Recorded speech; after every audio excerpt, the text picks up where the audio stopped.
Hey everyone, and welcome back to my channel. Today I'm going to be doing my Dune wrap-up. Let's get straight into it. Let's not ramble about anything. Perhaps about we're already halfway through the year. The year is disappearing at a rapid rate, just like the polar ice caps. That's not funny, that's actually really fucking tragic. First book I read, and the sun's gonna be doing her thing today. It's like cloudy, but there's like patches of clear sky, so be prepared for this video to be a clusterfuck of lighting. First book I read this month was Cat Plus Gamer Volume 7. Cute, cute, cute, cute.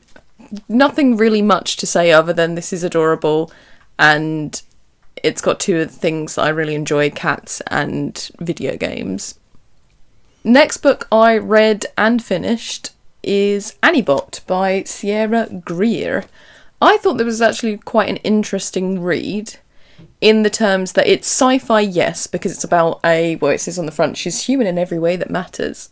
But I would call it soft sci-fi because it kind of very much is telling a story about sort of perhaps not an every woman, but a woman's experience living under the patriarchy in today's society, but using robots as a metaphor for power imbalances and autonomy and how men can be very controlling over a woman's life in an abusive relationship. So yeah, it uses sci-fi lightly, but in a really interesting way, I would say. And it's also interesting that a book like this, I think this came out last year, or maybe the year before, I'm not too sure, but obviously with the rise of AI, and of course, like, the fact that there's already people that have got, like, AI girlfriends and things like that, it kind of shows an ill-adjusted person. I think, what is his name? Doug. He's ill-adjusted to actual real-life people in the terms that he has kind of decided that basically because his first girlfriend, or the most recent girlfriend, dumped him, he was heartbroken, so he decided to get basically a robot that would have to listen to him and do every one of his whims as the next best option for a relationship because he's lonely. But it's weird how, like, there's a whole bit about what Annie looks like. You don't really get too many details, but basically she is modelled off of his old girlfriend, who's, like, moved on with her life, but clearly he hasn't moved on from this woman. But she is actually black. But in this, the company that make these bots say to him that he can't have an exact replica, so he decides to lighten her skin colour, which, sir, it doesn't really get explored much beyond that, which I was kind of hoping that it would delve into, but perhaps in a different set of hands, namely a black writer's hands, that would have definitely been explored and could have been a really interesting look at race and beauty standards and the sort of the kind of idea of whiteness being equated with desirability. So I thought there was a thread of interesting plot that could have been explored, but it didn't go anywhere, which is a shame. But I just thought it was fucking creepy. Like, ew, bro. Get over your girlfriend, she's moved on, you move on. But again, I suppose that's kind of like the idea of Doug. I mean, he's not supposed to be likeable because, the story is a shit man doing bad things to women. But yeah, no, I thought it was interesting. I would say that, like, this kind of reminds me, I'm not too far into the game, so please no spoilers, but I've been actually playing recently Detroit Become Human. And it kind of reminds me of the world that's set in. Like, this feels like it could be a story in the world of Detroit Become Human, which I enjoyed. And to be honest, I'm really enjoying that game. And I don't want to, like, spoil it, but there was a point in the game. So, like, please, like, skip ahead, like, 30 or a minute 30 seconds or a minute if you don't want to get this spoiled. Just like to point out that there is someone doing gardening or building work near where I am, so if you hear that, apologies. But yeah, back to Detroit Become Human. There was a point in the game that really fucking distressed me. Kind of like domestic violence, but also like coercion, control, autonomy kind of fits the vibe of this. But there's like a point where you're playing as the female character in it. I've forgotten all of their names because I'm just talking about this off the top of my head. And there's like a single father and his daughter that you're basically the nanny bot for. And like he just starts kicking off. And you're told not to move, but this kid has literally been screamed at and like violence towards the kid, but not explicitly. And so there's a point where you can choose just to stand and do nothing, or you can try and break your programming and go and protect her. And so like I went to go and protect her, but like, I failed one of the button pushes, and he starts like beating the girl, and then I had to like rush and like try and push him off. It was so fucking distressing. I literally I was actually so horrified by it. I was screaming like, no, stop. And it actually made me fucking panic and cry. So in a way, like, it was well done, but it was fucking traumatising. But yeah, so like the vibes of the game very much feel like the vibe of this book. So if you did enjoy Detroit Become Human, then I would potentially say this is a good book to kind of look into for a very humanistic story about a woman being controlled by a man. It's just that this woman happens to be a robot, an artificial intelligence. But I would say it's a very timely book, and I'm really glad that I picked this up at my local library. Free knowledge for all! Quick update on the Wise Man's Fear. Still reading her, but I am quite a chunk of a way in now. So I am on page 416, which is a slight improvement. But it's the kind of thing that I don't want to rush this book. So I don't care if it's going to take me half a fucking year to read it. Big deal. I think the idea of people just being able to steam through books, good for them, but unfortunately it's just not how I work. If I'm reading a big book, I'm going to have to read several small books while I'm reading it so I can stay interested, because I'm a very fickle human. I get distracted by things so easily, or if a plot in a book slows down slightly, then I will just put it down and I won't pick it back up again. So I feel like I need to keep myself entertained by diverting off to different plots and then returning back. I think I've sussed how I read now, and that is it. So apologies that it's taken me forever to read this, but unfortunately you've subscribed to the wrong channel if you want someone that actually is quite organised and not chaotic with the way they jump around to 100 different books before finishing one book. It's just the way I am, unfortunately. I can't stick to things, so it's a minor miracle I'm this far into it. Like, some books, well, I suppose like with the first one, it was a 600-page book and it did take me 3 months to read this. This is like an extra book on top of that, practically, because it's about 1,000 pages. So I've been reading it for a few months now, so yeah, it will take me probably 6 months to read it, but hey-ho. Nobody's perfect. I'm far from it. Right, I'm just going to quickly have my coffee because I think it's about to go cold. Yeah, basically that's the book's done. Let's go to movies. I watched quite a lot of movies. I'm going to kind of go quickly through them, because otherwise this video will be 7 years long. So, first film I watched was Promising Young Woman. It was alright. It was a bit kind of, I don't know, it was just alright. I think a lot of people touted it as being like a progressive feminist piece of filmmaking. It was okay at the end of the day. It kind of felt a bit formulaic. Carey Mulligan is great as always, but I don't know, it just feels fine. Then I watched Do the Right Thing by Spike Lee. And let me just say, this is a fucking masterpiece. So I watched it on a hot day. the film takes place on a really fucking hot day, and like tensions boil on this neighbourhood that is predominantly black, but there's like a white owned pizzeria, and then there's also like a Korean run convenience store. Tensions rise and bubble on this street. There's like police brutality in the film as well. It's so fucking relevant, but why? Because this was made in 1989. That is probably a horror story in a way, because what happens in this film towards the end, don't want to spoil, but like literally throughout most of the film, it's just like you can feel that there's something building up, and then at the end there is a fucking horrifying moment of police brutality, which made me, again, like with Detroit Become Human, fucking cry, panic, and feel like, what the fuck am I watching?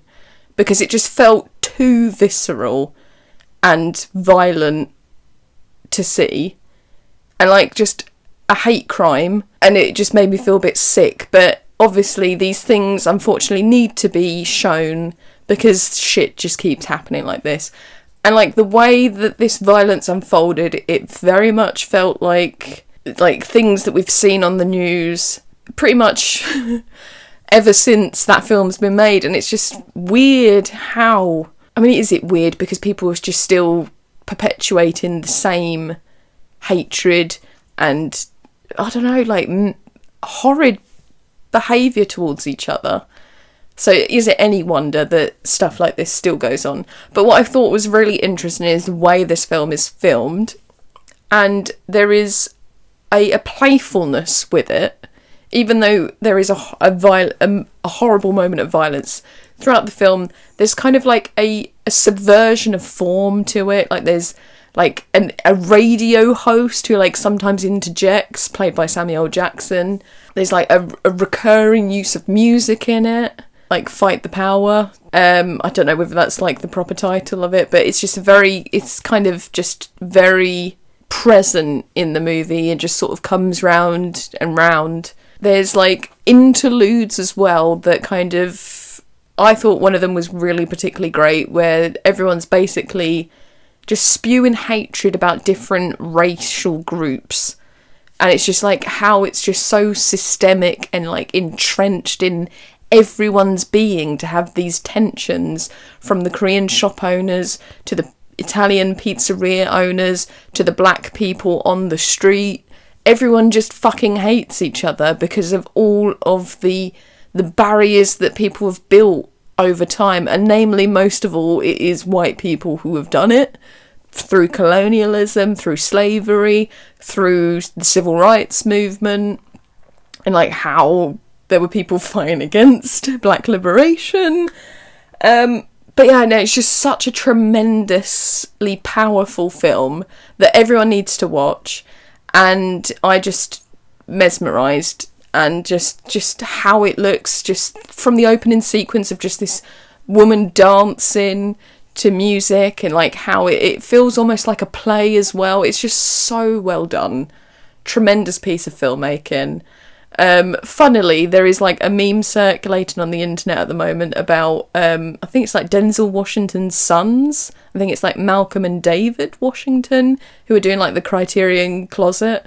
And like one of them goes into detail about the connection between Do the Right Thing and, is it Umbrellas of Cherbourg? But to be honest, definitely you can see when I saw that meme after I'd seen the movie, I thought it was hilarious, because while I was watching it, I was actually thinking about, this kind of feels like, not necessarily homage, but like there is a connectedness to the French New Wave with the the mischievous way of playing with form in filmmaking. So it felt very much kind of groundbreaking in the fact that it was just being playful with the rules of filmmaking, and it just kind of reminded me of the French New Wave. So it's hilarious that there's like an example of like a serious cinephile talking about like the connections between Do the Right Thing and French New Wave, and then the other guy is like, yo, Jackie Chan boxer, which is also like my vibe as well.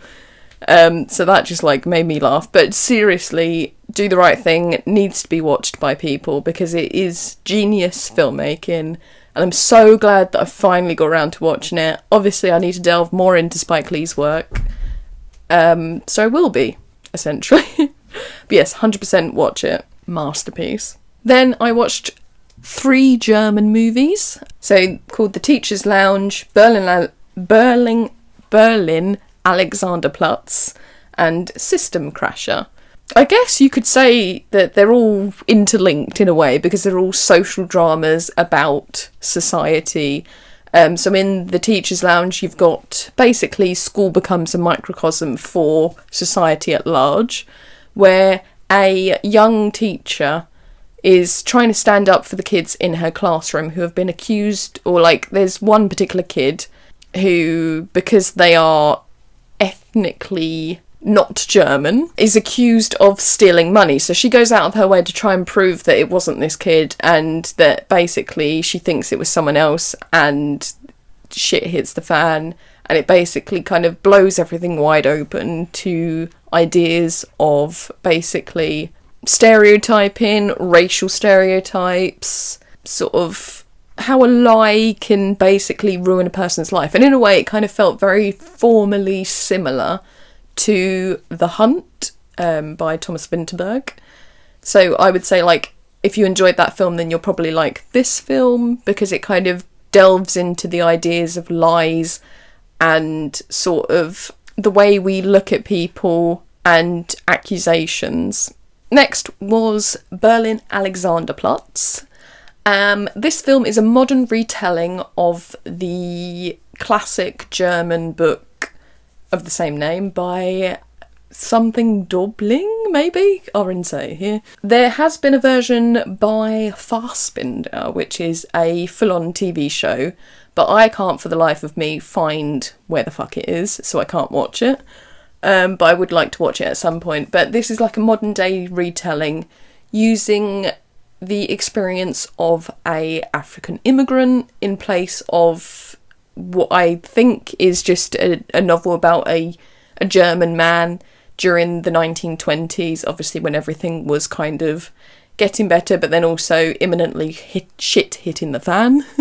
Like, yeah, so I don't really know the novel, but I do want to read it at some point. But I thought it was interesting to kind of replace the sort of main character with an immigrant experience.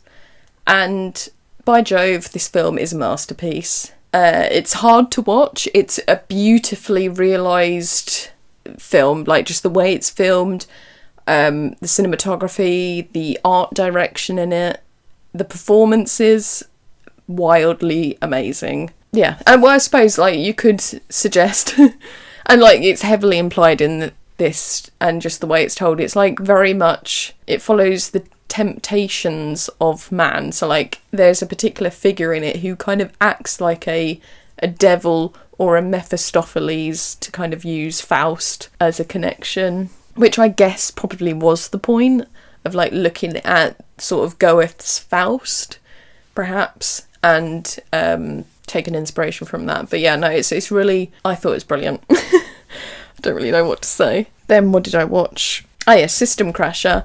This is essentially about a kid who is in the social care system, who basically can't live with their mother because she is a bit too wild and violent for like reasons that kind of get explored in the film. But it kind of just shows how a social system can basically fail a young individual. And it's quite like a sad but at moments uplifting story of basically this kid, and like there's this man who is like a specialist in bad behaving kids, tries to help this girl adjust to life and kind of, yeah, try and reach out to her where everyone else just kind of pushes her aside. And it's just about basically a broken system and about being let down by a system, but also your parents who are supposed to care and love for you, but I guess sometimes not everyone can do that. And it's just, yeah, it's quite a sad movie, but it's quite moving, and it's really well acted and directed as well. But again, like, I don't really have much to say about it. Oh, I'm really bad today. Apologies for being rubbish at reviewing films. Next film I watched was Ballerina, which is a spin-off from John Wick. And yeah, it was good, but it was just an action film, so it's not like groundbreaking. Although like the first John Wick kind of was groundbreaking, but also like recently, I mean, I'm going to talk about this film because I literally watched it yesterday, even though we're into July. But I recently watched, literally last night, A Bittersweet Life, which is a Korean action crime thriller movie. And basically, dude was John Wick before John Wick was a thing. So like John Wick did revolutionise action films, but like to a certain extent, because other countries were also kind of doing it before, perhaps in a slightly different way. But some of the stunts in that are fucking mind-blowing. Like there's a moment where he like literally like just runs across a room, gets on a table and roundhouse kicks someone in the face. But yeah, no, I'll talk about that. Well, shall I just talk about them together? So Ballerina, that was pretty good. A Bittersweet Life, that was pretty good. It's got Lee Byung-hun in it, who I always talk about, but he's like one of my favourite Korean actors. So yeah, if you enjoy thrillers and like action movies, and if you enjoyed Ballerina and the John Wick movies, then watch A Bittersweet Life. Next film I watched was Jane Austen Wrecked My Life. What a great title. This is basically a French movie about a young bookseller who has dreams of becoming a writer, but doesn't really pursue writing, wants to fall in love, but doesn't really pursue it. And she gets convinced by her best friend, who on her behalf applies to a residency in England, which is a Jane Austen residency, to basically go to England to write, but also to stay in the house where Jane Austen grew up, maybe. I can't remember exactly whether that's the reason why the Jane Austen residency is there. I think it's run by her relatives, allegedly. And so she goes, then she meets a dude that's basically Hugh Grant, but slightly like a Wish version of Hugh Grant, maybe. But yeah, it's just like a fun rom-com. I thought it was delightful, using tropes from Jane Austen and kind of telling a modern story. It was a bilingual film as well, so, I mean, randomly, there's a lot of people in this area in England that know French. But alas. But yeah, it was just quite charming and kind of relatable as well, like the idea of wanting to become a writer, but like just for some reason avoiding it because you don't want to fail. Yikes. Might need to take a look at myself. Yeah, we might as well talk about the other films I've seen in this first week of July, because by the time it's the end of July I will have forgotten. So I watched David Lynch's Dune. Oh dear, David, what were you thinking? Fucking hell. It took me 2 attempts to get through this. Well, actually, technically, I have a bit of a history with David Lynch's Dune, which started many moons ago, So basically, back when I first left school, I didn't know what I wanted to do in life. I knew I liked films, and there was this job application that came up for Empire magazine, and I was like, you know what, yeah, let's just go for it. Didn't get the job, unfortunately, but one of the tasks that you had to do for part of the interview was to write about a remake of Dune, but specifically a remake linked to David Lynch's Dune. So I tried to watch it at that time, and I had to turn it off because I thought, what the fuck is this shit? So that was actually my first encounter with Dune, is David Lynch's Dune, because I wanted to apply for a job at a film magazine. I wonder if they would consider me now. Probably not. But yeah, no, I just thought that was amusing. So that was my first encounter with this film. Then many moons passed. I think I tried watching it again when I heard that there was going to be a remake by Denis Villeneuve. So I think I read the book, and then I was going to try and watch the David Lynch film, but then I just didn't, because I was just like, oh, do you remember when you watched it that first time and it was absolutely fucking shit and you couldn't get past probably the first half an hour of the movie? So then I decided now recently, oh, okay, I've been playing Dune Awakening and I'm like in a bit of a Dune mood again. Let's try David Lynch's Dune, because I want to try and watch all of his feature-length films, because I want to do like a tier ranking list at some point. So that's on the horizon, because I think I've only got like 3 more movies to watch. So watch out for David Lynch tier ranking. Yeah, so spoiler alert, Dune's probably going to be on like D tier because it's bad, man. Some of it is good though, like some of it kind of feels more true to the books than Denis Villeneuve's does. So like maybe I'll do another like review and kind of delve into the different versions of Dune and how they relate to the book and sort of do that. Maybe, I don't know. Let me know if that's something you'd be interested in. Hearing my thoughts about what it did well, what it did badly. Basically, it's a fever dream of a movie and it's a bit of a slog to get through. So like when I watched it this time, it actually did take me 2 days to watch it. So I watched like half of the movie up to the bit where they go to the desert. And then I was just like, oh, I can't watch any more of this. So then I stopped and then watched the rest of it like the following day. But yeah, it's just, oh. And like no wonder he felt like almost haunted by it. And like the failure of it. That would, yeah, if I had made that and my track record had been pretty stellar, I would be a bit haunted by Dune. But no, what I like about some filmmakers, like for example David Lynch, and I would say to a certain extent as well, like David Cronenberg, I really enjoy their work. But like some of their films are just not for me, but I respect the fact that they just took a chance and made it. Like for example with David Lynch, I fucking hate Inland Empire. I think that's absolutely a horrible movie, boring, but it's just very weird and it's kind of, again, it's playing with the medium. So like for me it's not a successful film, but it's an artist expressing themselves. And it's the same thing with like David Cronenberg and whatever that film that he did with Cosmopolis, with Shiza Robert Pattinson. Well, he's not Shiza, but in that film it's just shit. I hate that movie. I struggled so much to get through it. But again, I respect the fact that he made this piece of shit, because you can't like everything that an artist creates. And I think it's interesting when people take risks. So basically, mad respect to you, David Lynch, for making that Dune, because it was a choice. Some bits were interesting, some bits were just fucking awful, and one of the worst bits was the spice, what is it, the guild? Basically, the weird little creature that has been basically twisted by the spice. And like when he flies up to do something, I nearly turned it off at that point. I'll insert the bit here. But yeah, that was one of the worst parts of it. Like, the effects are terrible.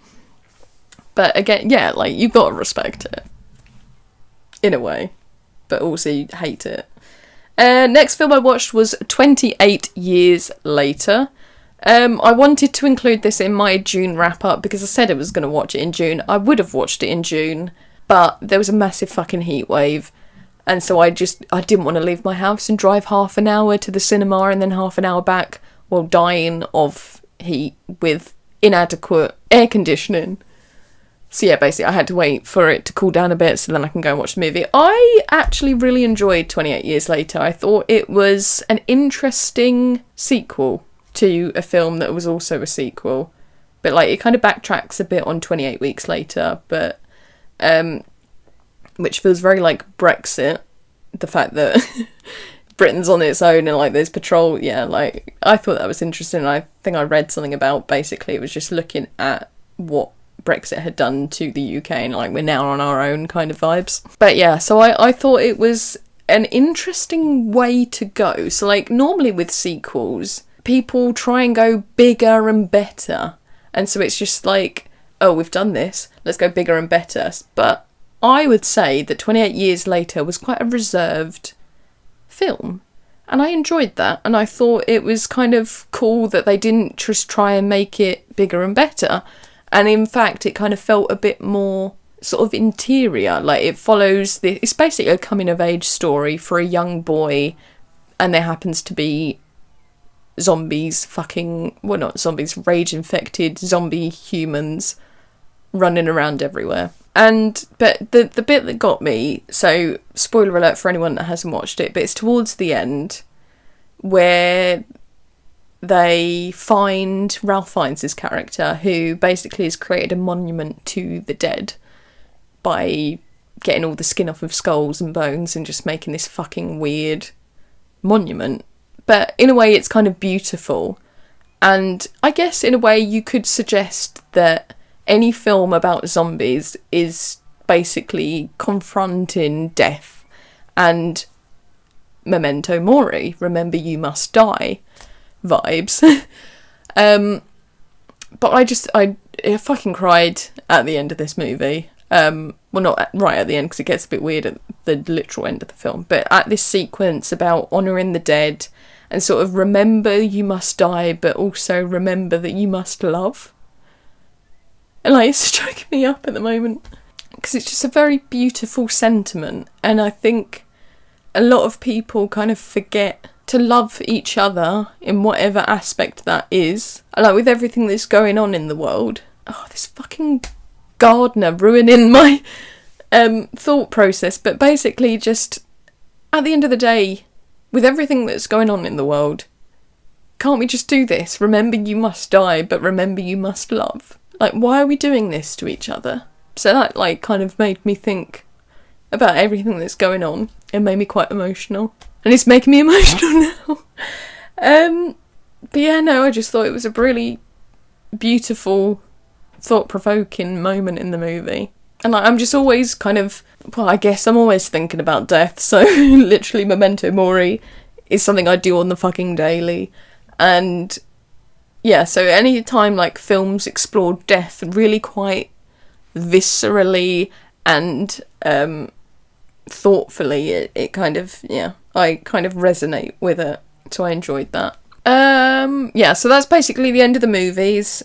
Let me just take a moment to compose myself so I don't fucking cry. And let's talk about TV shows. To be honest, I don't really think I've been watching much TV, which is also a lie, because I probably watched quite a bit. But I've been rewatching recently Babylon Berlin, because I really love this show, and it kind of, I don't know, it just feels fucking prescient right now.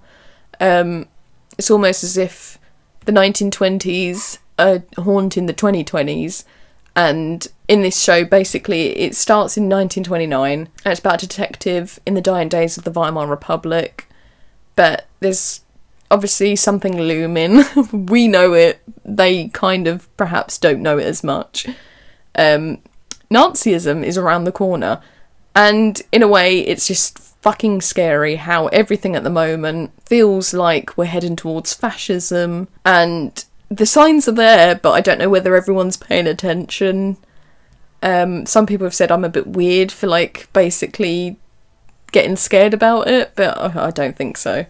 But yeah, so it's interesting to watch this show again now. Like, I've watched it quite a few times, and it's in with the last few years that it feels even more prescient than ever, that basically fascism is creeping into our everyday lives. And in the show, basically in the first season, Hitler is mentioned, but there's nothing. But slowly as you watch the show, it creeps in, and it's just masterfully done. It's a crime drama, but it kind of weaves in the politics of the day, and it's just, I love it. I think it's brilliant. It's stylish. There's some beautiful set pieces in it. Like in the second episode, there's this fucking tremendous dance sequence that kind of celebrates the dance halls of the 1920s. Magical stuff. And yeah, love it so much. You should watch it if you like detective shows that weave in interesting pieces of history, beautiful costumes, sort of very interesting characters. 100% love it. Beautiful. Watch it. Then the other show I've been watching, so obviously I've still been watching Murderbot. Love it. It's funny. I've started watching Star Trek Deep Space Nine. I obviously finished TNG last month, the month before that in May.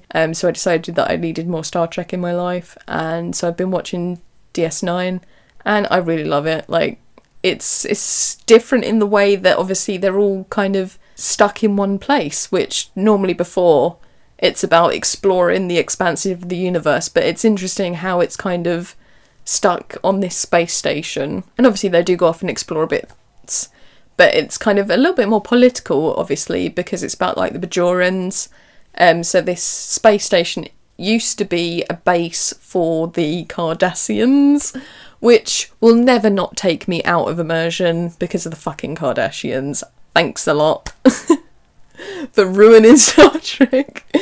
So every time they fucking say Cardassian, I literally think of Kardashians, and it's like keeping up with the Kardashians. I'm sure there's many a meme on the internet. In fact, I've seen quite a few of them.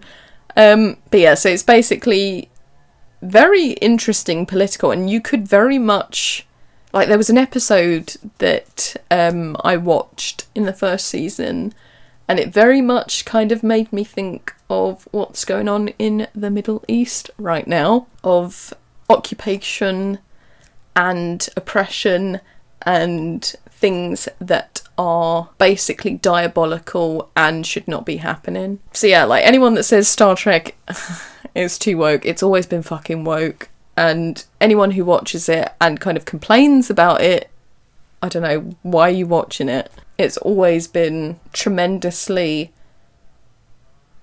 Well, I would say Star Trek, the very DNA of Star Trek is wokeism and leftism. I swear I talk about this all the time, but yeah, I love Star Trek. It's beautiful. And I'm really enjoying DS9. I love the characters. I just the way 90s Star Trek, just everyone's fabulous. I would want to be friends with everyone on this space station. It's making me happy watching it.